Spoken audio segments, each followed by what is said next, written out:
Jackie nababwira niki nimba umuntu afite dreams yo kumwactate kandi ariko arumva biri gushakinga muri we tu icyo bamubwira namubwira ati keep practicing cause komeza witoze kugira ngo umunsi wagiye kuri kamera uzohita uba uwa mbere ntuzoba uwa kabiri umunsi bagutunze kamera ntuzogenda uyu munsi usigaye ubona urubyiruko ku mwana w'imyaka 13 umwana w'imyaka 10 n'ingahe okay for example nkanje usanga uyu munsi umuntu ari ku ma social media uravye kukumva umuntu ariko arakubwira ibintu okay arakubwira ko gukunda arakubwira like ibintu nk'ivyo ariko ugahita wumva indi proposal gusavye ku mpande ini ikintu kitari ciza tu ariko gupushinga ngo arabishaka sana ngo aze ibintu nk'ivyo so waja kuriba ukavuga ati my god.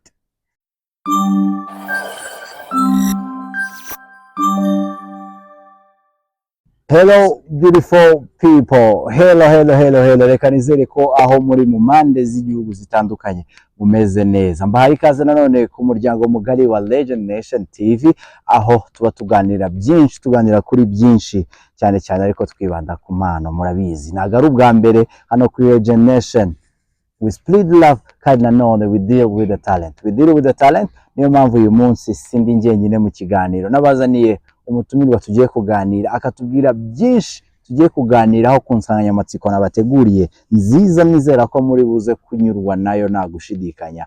Uyu munsi ndi kumwe na Gakiza Promise, ikaze mu kiganiro Blood. Asante sana. Nguhaye ikaze kuri Legend Nation TV. Ku bantu batakuzi bagira ngo mbanze guha umwanya ubibwire babone bamenye byihamazeyo umuntu tugiye kumara hafi igice cy'amasaha tutazi bitewe n'uburyohe bw'ikiganiro ko buri buze kugenda bwiyongera, baze kuba bafite ishusho nyawe y'umuntu turi kuganira. Okay.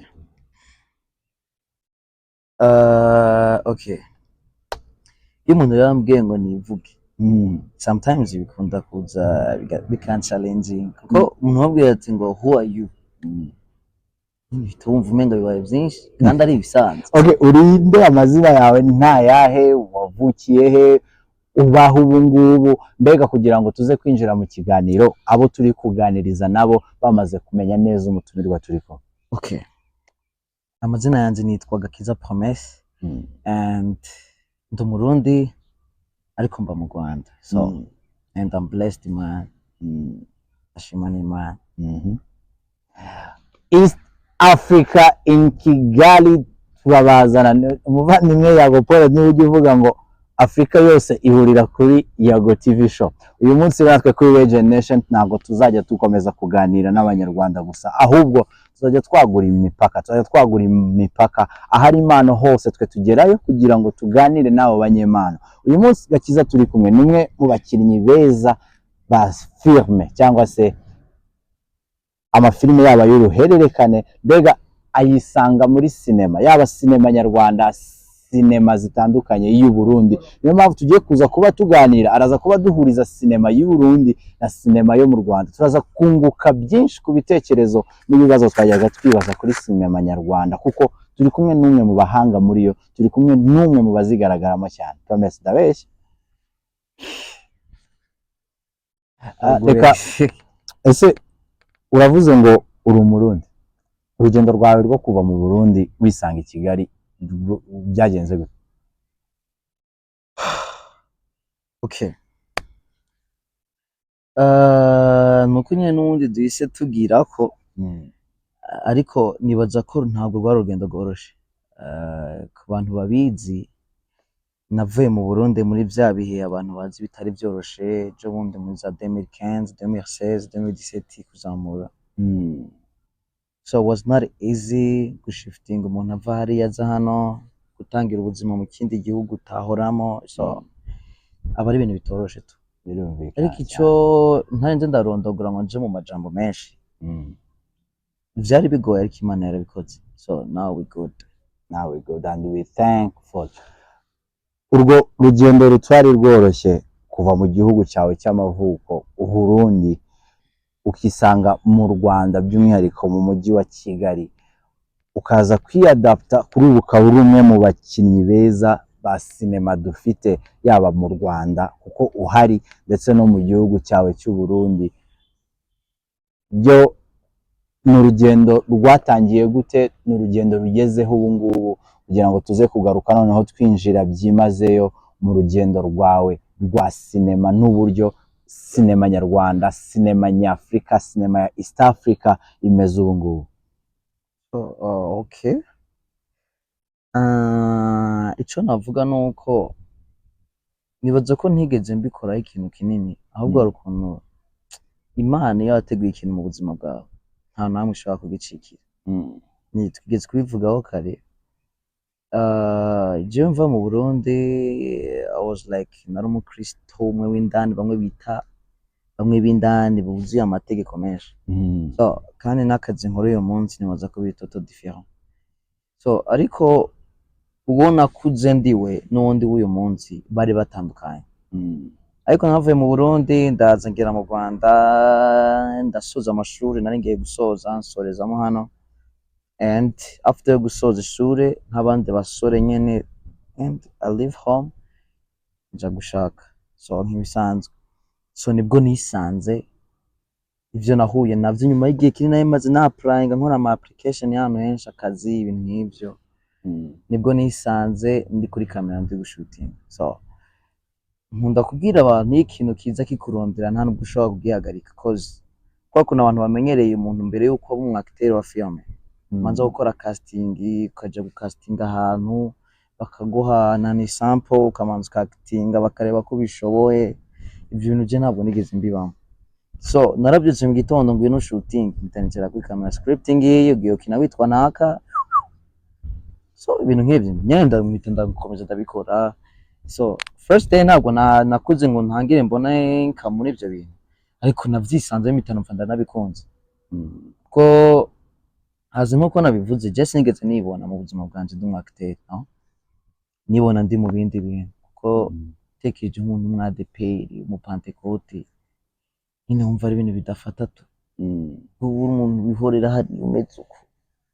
Kuvyuka mu gitondo gasanga asigaye ari umuntu bakubwiye ngo genda ube naka wisubjecting urabikoze, Imana iragushoboje bikoze neza. So just mvuga yuko it's about God, ni Imana tu, kuko ntabwo nigeze mvuga ati ngo nje nakoze bino bigenze uko.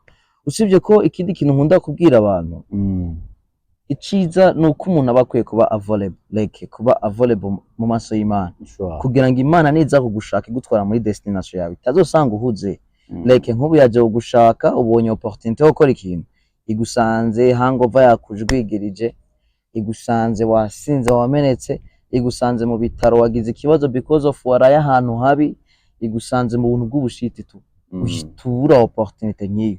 So general umuntu wahora mu buzima usanzwe, ndi umuntu uhora utuje uraho ukora movement atari nyinshi cyane. So ku buryo umuntu turamutse ngiranye gahunda n'umuntu, iyo bitagoranye tu biragoye ko no kuca gahunda y'umuntu, kuko ntabwo mba mfite ibintu byinshi babiri kuja mbere, kwa ko n'umuntu usanga afite utuntu twinshi mu mutwe wiwe, ngaho baramutwaye ariya, ngaho baramutwaye aranga ibintu nk'ibyo. So gusa nyene novuga yuko kuba available, kuba mpari, byo cyatumye nisanga muri ibyo bintu, ariko byose ni Imana. Byanga bikunda mu rugendo rwawe utubwiye ko mbere yuko wisanga mu murongo wo kwactinga no kuba umukinnyi wa filme, wari umwana wakuriye mu itorero, katubivuge gutyo. Kenshi iyo dukuze twisanga mu itorero bivanye ku babyeyi bacu, kuko ariho hantu usanga kenshi badushishikariza kujya, usanga kenshi bishimira ko tuba turi, bityo natwe tukahakurira. Reka ko nawe ari muri uwo murongo. None ababyeyi bawe, nyuma yuko twavuga ko ubaye nk'uciye mu nzira itandukanye niyo bari bakumenyereyemo n'umurongo bari baraguhaye, ukisanga muri filme, benshi bajya bavuga ko cyane cyane ku babyeyi hari nabo dusanga babuza abana babo kujya mu bintu nk'ibyo byo gukina filme, kuba baba abahanzi, ugasanga nyine bibwira ko ari inzira zirimo urushuko rwinshi, bigatuma bazitira abana babo kujya muri uwo murongo. Wowe ababyeyi bawe nyuma yuko ugiye wisanze mu murongo wo gukina filme, mu murongo bari barakwifurije kunyuramo nyine wo guhora imbere y'Imana, reka tubyite gutyo, mu rusengero, dore ko ari naho watubwiye ko kenshi ari wabaga wibereye. Babyakiriye gute, babifashe gute?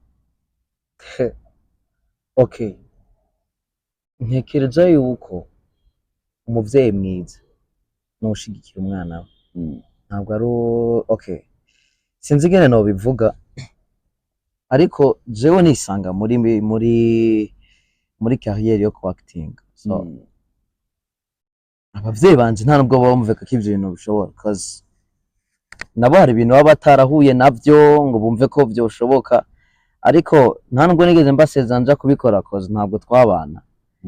Babonye ndi gutrendinga kuri like TikTok, tuya du stuff bakora duto Tuya du shorts, tuya du shorts kuri TikTok, babona video ziri kunina bahita bafungura iyo stuff.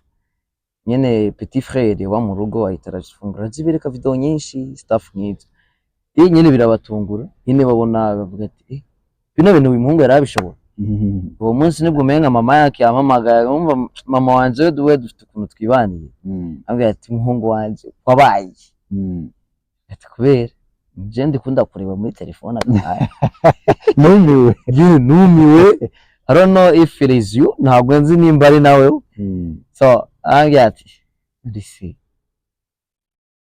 warapararanganye warasaze, wabaye iki? So ibintu byaje nk'ibira biramutungura, gusa nyine akabibona biri funny. Ko yavyutse mu gitondo nzi nitwa Promesse, umuhungu we yamwise Promesse, abyitse ariko bamwita Sam. Sam yaje hano gari, kandi Sam yabaye Sam muri aya mavideo, Sam yabaye Sam.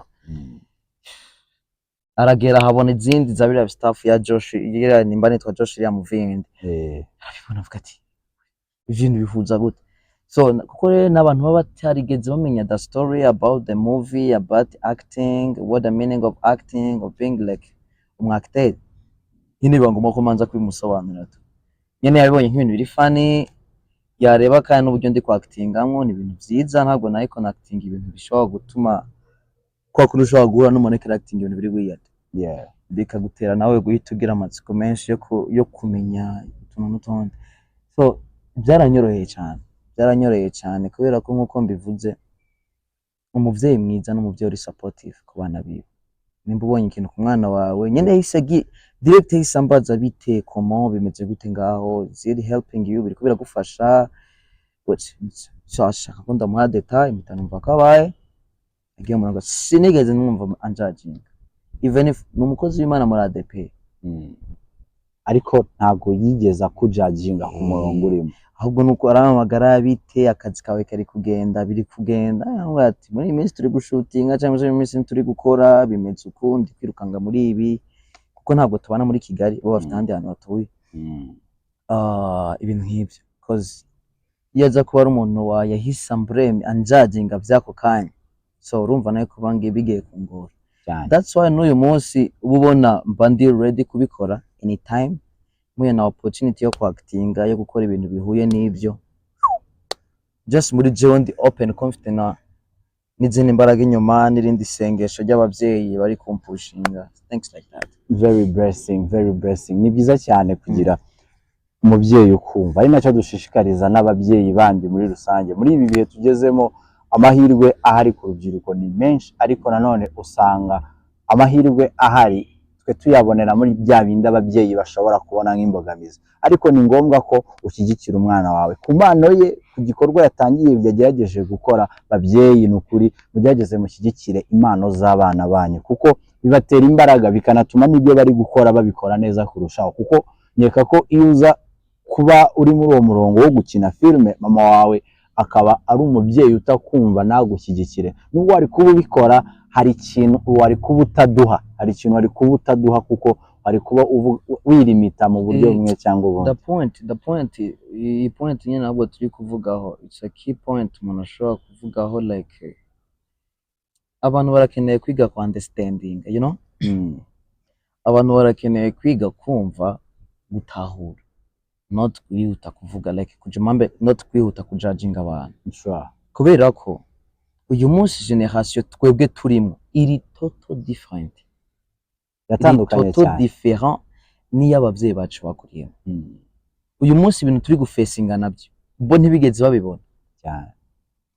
bashobora kuba mu gihe cyabo bakuze batariko barabona. Okay, for example LGBT igihe cyabo ntiyabaho, ariko uyu munsi uri kubona umuntu w'umurara AI ni urundi rwego. AI ni kimwe mu bintu ubu ngubu biri guhindura ibintu byinshi. Ikindi kintu ushobora kwicara ukareba ukumirwa ukavuga ati sibona nk'uyu munsi nico kintu ushobora kuvugaho. Uyu munsi I'm living by myself in Kigali, but iyo umuntu ariko araza ngo ashake, rero dufate nk'ubu ntabwo mba ndi kumwe nabo ngo babone uburyo ndikunda survivinga, ndikunda baho ibintu nk'ibyo, n'utuntu mpura natwo buri munsi.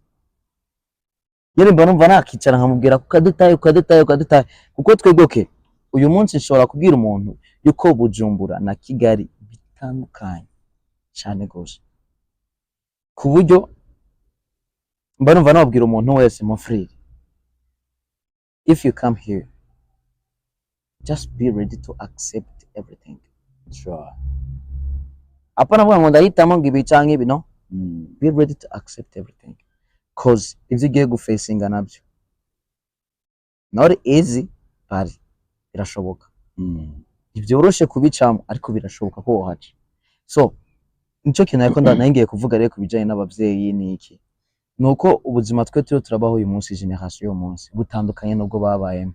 Uyu munsi usigaye ubona urubyiruko ku mwana w'imyaka 13, umwana w'imyaka 10 n'ingahe. Okay, for example nkanje usanga uyu munsi umuntu ari ku ma social media, uravye kukumva umuntu ariko arakubwira ibintu, okay, arakubwira ko gukunda, arakubwira like ibintu nk'ivyo, ariko ugahita wumva indi proposal gusavye ku mpande, ini kintu kitari ciza tu, ariko gupushinga ngo arabishaka sana ngo aze ibintu nk'ivyo.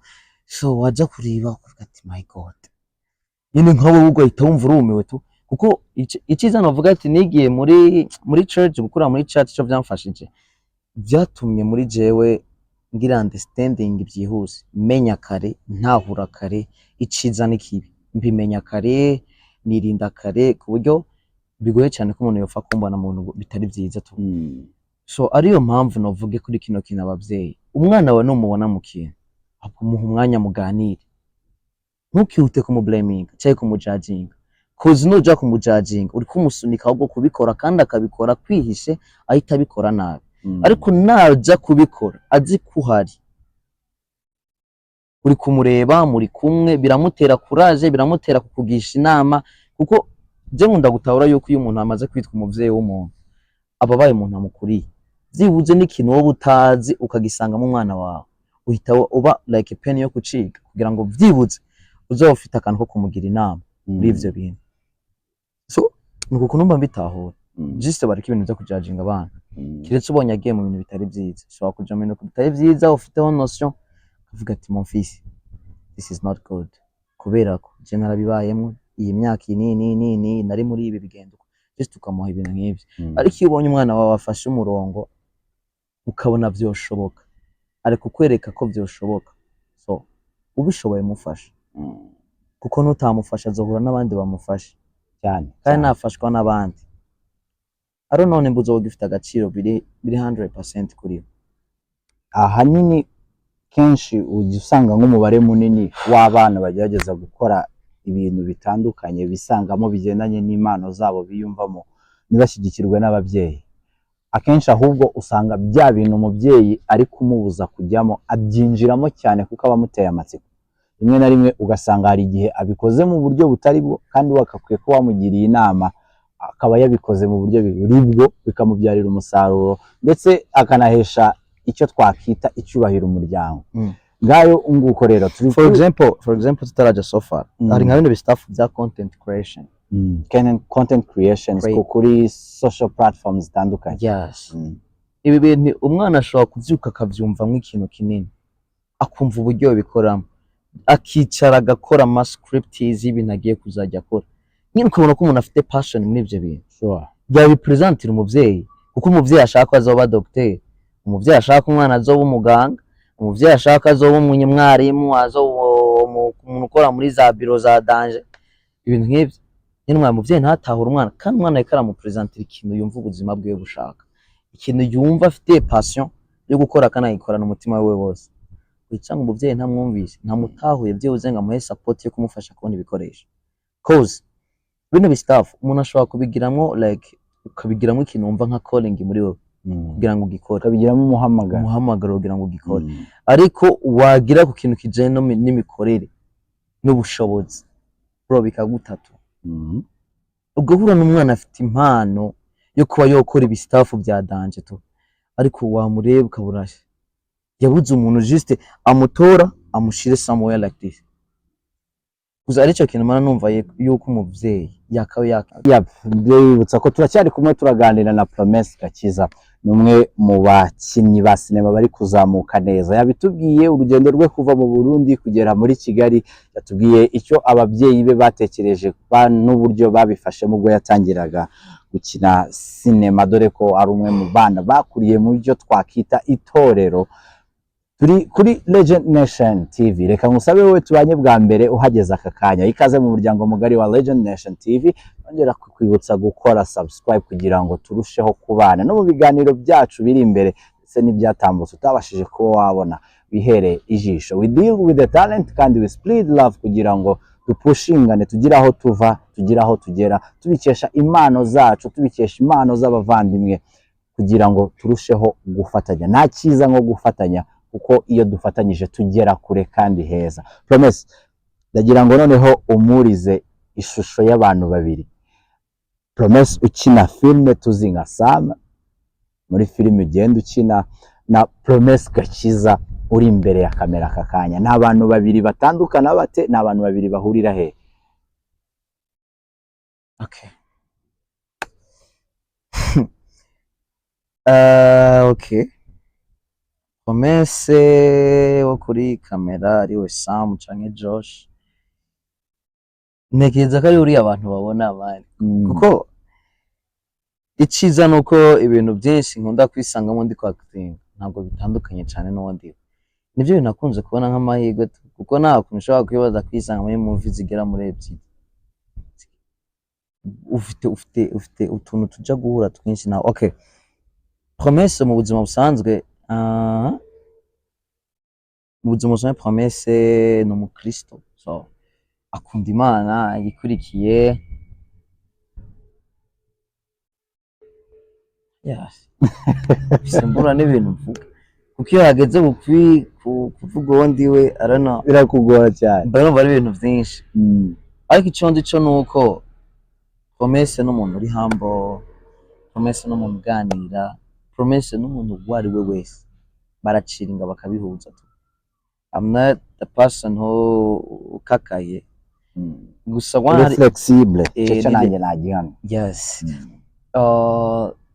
ikintu gishobora kuba gitandukaniyeho nuko muri movie imwe hari nakinye ndi seriye cyane tu akina ndi seriye nyine nta bintu byo umuntu ari seriye ndo kwakuna abantu baba bashaka kwigira biri gentle bagakavya usangana n'abantu muganira uri karme gusa nyine w'umwana mwiza utaganira n'abantu gusa nyine icyo navuga cyo Promesse nuko aganira yego ntabwo nja nkomeza ibintu ko nasanze kubikomeza ari ubundi si ukomeza ibi hari abantu usanga koko ugasanga yakomeje ugasanga umuntu afite iminkanyari bro iminkanyari za staff zimwe ziza oya staff ni je murambwira abantu okay ati mon frère dika nkubwiza ukuri ivyo bintu wirakaje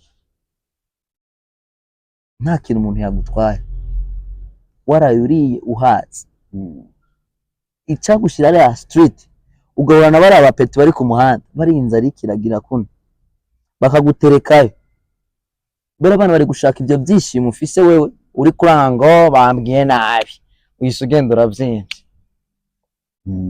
ngo banza ngo kugira ikintu isugenda urakakaye okay bishatse kuvuga kino kintu mba numva nabwira abantu bose guhora bishimye kwijambo ry'Imana yatubwira ngo muri Philippe ngo ni Paulo ariko arabibwira ririya toro rero yabwiye ati ndabinginze ngo mwishime kandi mwongere mwishime nivyo neka arashaka gusobanura iminsi yose yo kubaho kwanyu muze mwishime ntimuzatume ari ikintu gitwara ibyishimo byanyu kuko iyo ikintu kijega gutwara umunezero bro kiba gishobora gutwara n'ubuzima cause mu kazi kawe biragoye gukora neza kuryama ntusinzira apeti irabura okay nicyo kintu bashaka kubwira abantu man gerageza uzane sourire ku maso yawe nuzana sourire ntuzosaza vuba mon frère ivyo bintu mubireke hano hanze hari ibintu byinshi bishaka kubarakaza bibwire ko mudahari muri busy Promise sinema yaba nyarwanda niya muri East Africa muri rusange tubona uruganda rwa sinema rugenda rwaguka kuri wowe ubirimo muri aka kanya sinema ni ikintu cyatunga umuntu okay kuri iyo ngingo byo mutunga gusa biravana n'ahantu umuntu ariko arakorera biravana n'uburyo ari okay iki kintu cyose cyotunga umuntu bivaye n'ukuntu kiyo kiramwinjiriza cause hari ahantu okay nk'uyu munsi mu Rwanda hari abantu batunzwe na sinema kandi benshi n'abandi bantu bivaye n'ukuntu binjizamo okay kuko reka ngubwira nk'uyu munsi wakora kuba umu acteur nta contract office uri wa muntu bahamagara ngo ino shooting kora zino scene bagahita bakubita inoti zawe ugahita ugenda bakadusaba guhamagara ikindi gihe kwita inoti zawe ugahita ugenda so uwo muntu biragoye cyane ko sinema yamutunga ariko umuntu sinema ishobora gutunga ni umuntu ushobora kuba ufite contract y'ahantu aricyo kintu rimwe na rimwe nza numva nababwira abantu bavuge bafite passion yo gukinisha ama movie niba je babishobora zore basayiningisha abantu byibuze mu bakoreshe nk'abayede mushake mubazane kuri set from Monday to Monday kuko birababaje ko umuntu akunda filme ariko bikaba ngo akaja gushaka kandi kaza ahandi hantu kugira ngo akavaninga ubuzima bwiwe kandi wowe nk'umukire wari gushobora kuvuga ati okay ngiye guharinga umuntu uzora wandika script imwe muzara musunza kuri shooting indigiye mukomeze hamajenje mu buryo bwo ku marketing ibyo staff so kubera ko impamvu mvuze ibyo bintu nicyo kibazo nigeze kubona ico kibazo ndikuye ko bwira ko ari ikintu na face nze naco ndakibona ugasanga umuntu ari mu kazi bashizeho gahunda yo gushutinga abuze umwanya wo kuza gukora ibyo bintu akunda kubera ko yagiye gushaka uburyo ari bwishure randi road agiye gushaka uburyo ari buze kwishura turiya tu bills n'utundi you know so arico kintu ntekereza yuko bibaye ari ibishoboka bo bikorogira ngo ibintu tubikure muri local tubitwaye mu buryo buri professionnel kuko urevye nka zino team zindi reka tumenshane nk'iyi staff ya Kiramani iyi team iri so big Kiramani Empire buri kono rero Muniga yagiye yubaka team nabande iyo uje wagutora ngo ino kintu ituvamo ariko afite team nta n'ikindi kintu bari abaniga bashobora gukora kuko bagiye bahera scratch baragenda kugira ubo hantu bari kandi kiriya kintu bagishobojwe n'iki na courage bari bafise umuhate hamwe n'iki no kuba bari kumwe iyo sayininze rero hariya habora ubuzima bwawe ntabwo uba ugikeneye kongera ngo uje ngo ngiye gushaka ngahandi hantu bazompemba nk'imbara y'amadolari 200 kuko babizi yuko biri bugende neza sinema nyarwanda wowe uyibamo uyigereranya ute n'izindi sinema zitandukanye zo muri Afrika nka Nigeria, Tanzania bamwe mu bantu bafite sinema tubona ko zageze ku rwego rwo hejuru sinema nyarwanda ifite sura ki ifite shusho ki kuri urwo ruhando rwa sinema zindi mpuzamahanga okay icyo nzi cyo nuko sinema nyarwanda rikira boostinga cyane rikira ja hejuru cyane cause iyo ndayirebye uyu munsi usibye nyene ko hari ibintu nyene bimwe na bimwe tuba tugiteko turakira nk'ubumenyi experience muri ivyo bintu tureba no ku bandi batubanjirije ibintu nk'ivyo kuko turabizi neza Nigeria iri hejuru cyane kuri sinema acting yabo muri Tanzania revye mu vizabo kuva kera bari abaniga bakora staff zirenze so ikintu cyo novuga ni iki nuko sinema nyarwanda ikirazamuka ntabwo novuga ngiri hejuru cyane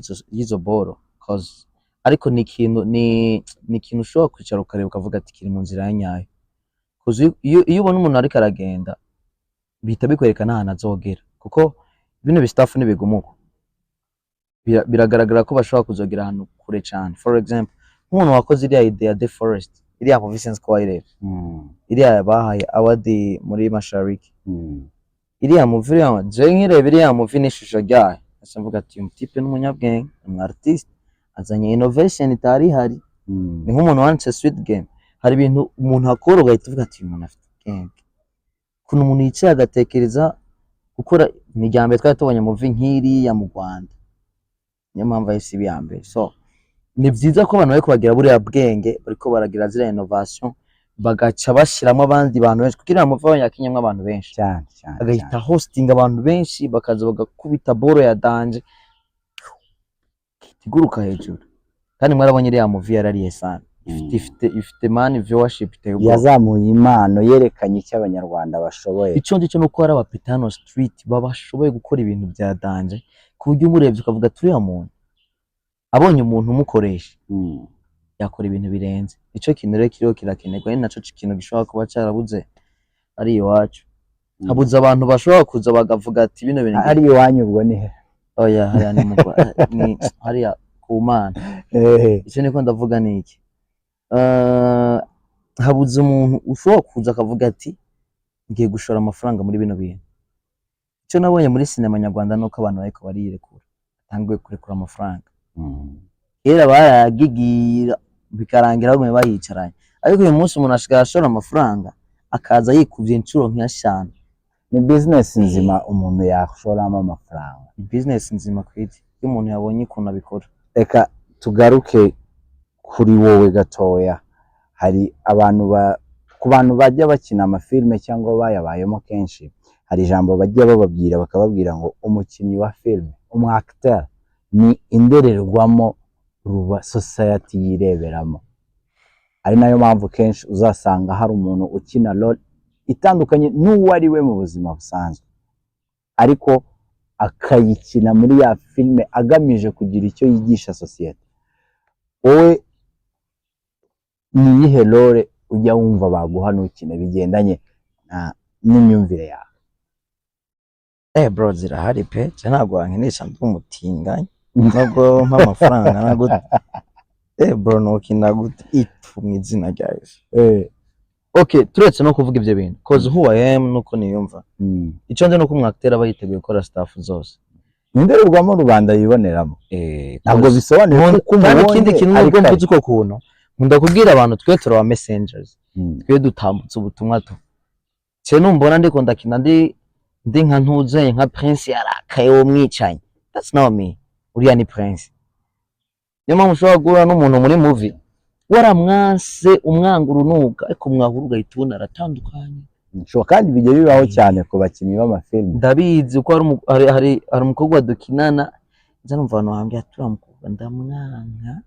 Amwanga ntibarahura, just kuba mu umuntu muri kuntu yanga uwo muntu, kandi uwo muntu ukunda ni inshuti yanjye, ukuntu tuganira tuba twabyoroheje, ni umwana mwiza. Ariko kubera ko script afise na role afite muri movie ukabunguka baki nirukare umuntu kumirwa tugarira ati man uko mutarahura tugahita wanga kubijamo birebire ko nta no kuntu bimusobanura. Hari umuntu hari kuntu ubona umuntu adashoboye no kwakira ibyo bintu ugahita wipobera, nyine ukareka aguma bifata, kuko n'ubundi twe tuba turi kuri market, tuba turacuruza something like iconje cyo nuko mani. Okay, nuko twe turi indorerwamo, hari n'igihe umuntu agenda ngacira mu mushere.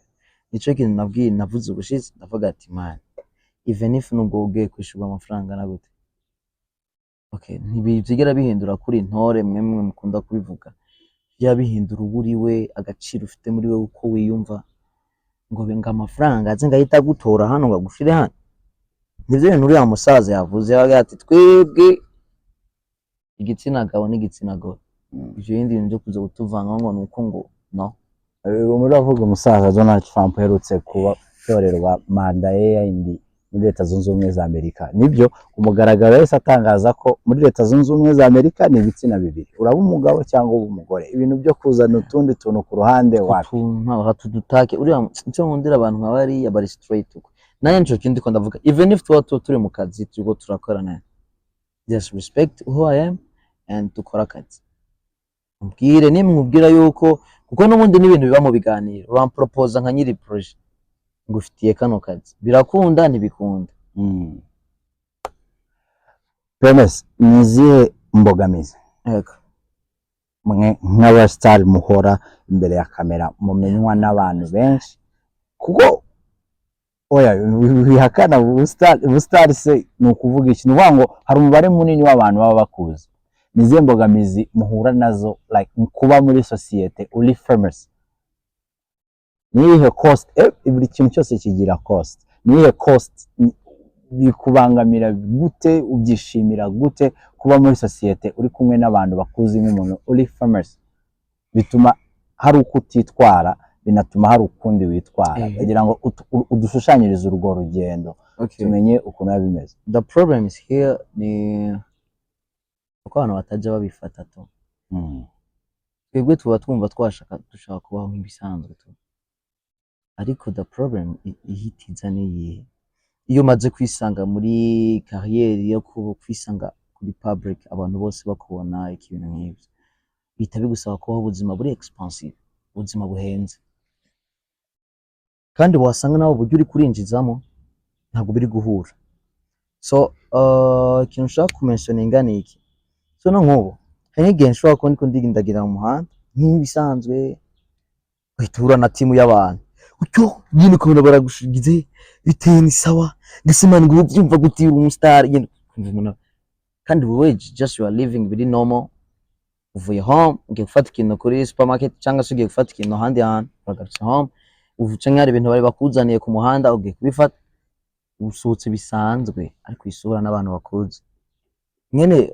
What is here numva bihita bigusaba mani gusanga usige usabwa guhora ugenda mu gafunyitse, wihishahisha, girisha utahora ufite aga staff nyene kakudeplace ibintu nk'ibyo, ugasanga ari umuntu asigaye uvuga ati kugira uve mu nzu, ugasanga usigaye utekereza ngo ni ngombwa urinde gufata taxi, kandi ugasanga iyo dimension hari abantu baba batarayigeraho bivuye n'amafaranga binjiza. So ikintu mvuga ni iki, nobwira umuntu wese, man don't complain that things, cause twe turi mu kazi, nuko ubu nawe uri kurakora ikimaso hari, nuko nawe uri kurakora muri bank, nuko nawe uri kurakora muri any kind of bo uri kurakora. So ikintu cyo gihari ni iki, nubwo bigize kindi kintu nabonye kigoyemo ni iki, nuko abantu badutekereza bitandukanye.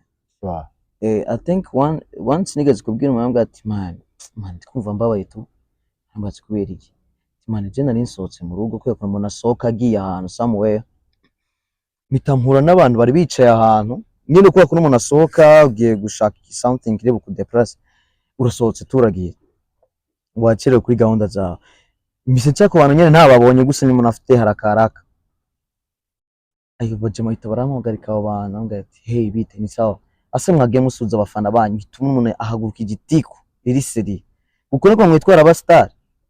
Yego turabizi muri aba star, ariko mwaka we mudusuza byibuze ukavuga ngo mwiri ngaho wowe ni wababonye kandi sinababonye. So numvise ukuntu umuntu antekereje byaho kandi je nizi ko ndi hambo ndumunda complaininga, nubwo mbwira ngo twicane hano twiterere black, it is very easy for me. Promise, ijambo rimwe ku banyempano bakiri bato bakirota kuba baba bakinnyi ba filime beza, biyumvamo iyo passion ariko batarabona inzira nyayo yo kubinyuzamo, ijambo rimwe kuri bo inama wabagira ni? Okay, je kintu babwira ni iki, nimba umuntu afite dreams yo kumwactate kandi ariko arumva biri gushakinga muri we tu, icyo bamubwira namubwira ati keep practicing, cause komeza witoze kugira ngo umunsi wagiye kuri kamera uzohita uwo wa mbere, nuzoba wa kabiri umunsi bagutunze kamera nuzogenda ariko Kevin Hart nigeze kuvuga kanavuga ati ariko arabwira abantu ati abantu mwese mukora, mba numva umuntu wese ngo no mubwira yuko like ibintu byose ukora make sure that uba best muri byo, uba wa mbere. So ikintu babwira umunyempano wese uri kuragerageza kuzamuka nuko yakitoza ibyo bintu, komeza urebe abantu bari imbere yawe ugira ikintu bigiraho, kuko ndabizi uba ufite ideas muri ibyo bintu, hama umunsi wabonye something like a casting y'ahantu, casting nawe ugenda try your best. Uwo munsi nibitakunda n'ubutaha uzasubire ntuzigere uhagarika, kuko guhagarika nivyo bibi. Bivuze kubera iki, hari umuntu tweze guhura nambye ati man je nararambiwe no gura nkastinga tu, kubera iki mpora ngenda ntibamfata, none kumva ushaka kubivamo ati none no bivamwo uzamenya gute ko ari kuzotobwa ubutaha. So yambwiye ati narambiwe guhera ibyo bintu, ikintu namubwiye nuko adakwiye kuva ku bintu, nawe ntuzove ku bintu nimba wumva ubishaka, iciza nuko kora practice, Yeah. uvyitozemwo umenyereze uburyo bwo kuvuga, kuko nabonye hari ukuntu bashobora kuguha script yo gukina nk'undi muntu bakaguha amagambo utigera ukoresha mu buzima busanzwe, kuyavuga mu kanwa kawe ukabona biragoranye tu. Iciza nuko umuntu atoza ubuzima bwiwe tu kubworosha, ukeneye kuba umwacteur vyonyene bigusaba kuba uri humble muri wewe, koroha ugakora practice, cause practice makes perfect.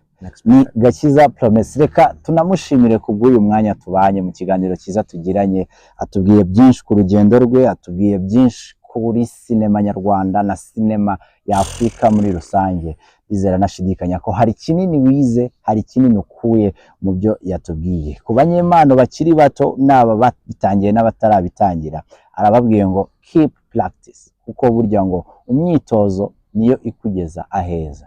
Kandi arakubwira ati wicika intege, niba ugiye muri casting imwe bikanga, indi bikanga, indi bikanga, komeza ugerageze, keep pushing, kuko ushobora kwinubira cyangwa se gucika intege kuri practice y'uyu munsi cyangwa kuri casting y'uyu munsi utatowemo ukabivamo, kandi nyamara next time ari wowe wari kuzatorwa. Nibyo bavuga ngo hari igihe umuntu akora irushanwa, agakora irushanwa uyu munsi agatsindwa, uyu munsi agatsindwa, ejo akabivamo kandi ari we wari ugiye kugera ku murongo ari uwa mbere. We never know, we keep pushing hard, we keep trying kugira ngo turebe ko hari icyo twagerayo. Kuri wowe ufite impano, kuri wowe umunyempano, komeza ugerageze uko ushoboye, uko bigukundiye, kandi ugire discipline. Burya discipline nicyo kintu cya mbere kiri hejuru ya byose. Ushobora kugira impano ariko impano idafite discipline ntigire ikintu ikumarira. Reka mbashimire rero, mbashimire kandi mbameze kubashimira urukundo mukomeza kutwereka kuri Legend Nation. N'umuryango wanyu,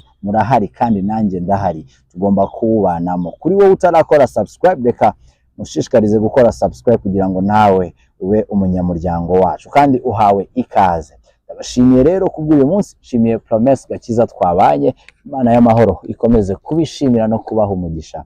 I love you all big time. Spread love.